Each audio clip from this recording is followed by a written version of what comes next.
Personally देख रहा हूँ तभी तो महसूस कर रहा हूँ कितनी गड़बड़ियां हुई होंगी। अगर मैं न देखता तो अंदाज ही नहीं चलता।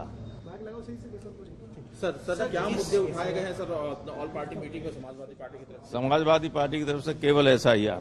सर एसआईआर को लेकर के जिस तरह से गड़बड़ी की बात आ रही है 12 राज्यों में, क्या यूपी में भी गड़बड़ियां कर रहे हैं कुछ लोग? देखिए, इसमें बहुत बड़े पैमाने पर अधिकारियों के दबाव में BLOs आत्महत्या कर रहे हैं। उनसे वोट काटने के लिए कहा जा रहा है। उनको अलग, जैसे हमारे यहाँ इटावा है, इटावा में सारे लोगों को कैटेगरी C में डाल दिया है।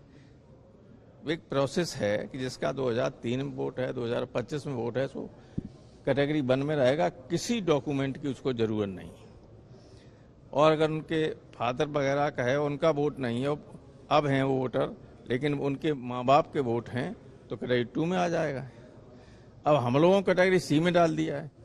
मैं 92 से तो MP हूँ, 67 से वोट डाल रहा हूँ। इटावा जिले में 7 लोकसभा के सदस्य हैं, 1 राज्यसभा का सदस्य है, 3 MLAs हैं, सब कैटेगरी C में, सब जाने कब से वोट डाल रहे हैं।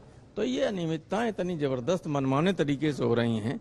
ये सिर्फ इसलिए है कि C में जो डाल दिया जाएगा उसको नोटिस देंगे। मान लो नोटिस नहीं देते हैं तो आपको पता ही नहीं चलेगा, वोट कर जाएगा, वोट नहीं बन सकता। सर अगर SIR पे चर्चा नहीं मानती है सरकार तो हाउस नहीं चलेगा?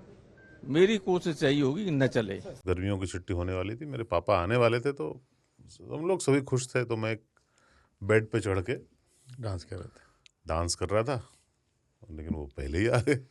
फ्रीज। तो मैं उस समय तो कंटिन्यू नहीं कर सकता था ना, तो फ्रीज फ्रेम टाइप का हो गया। कसम पैदा कर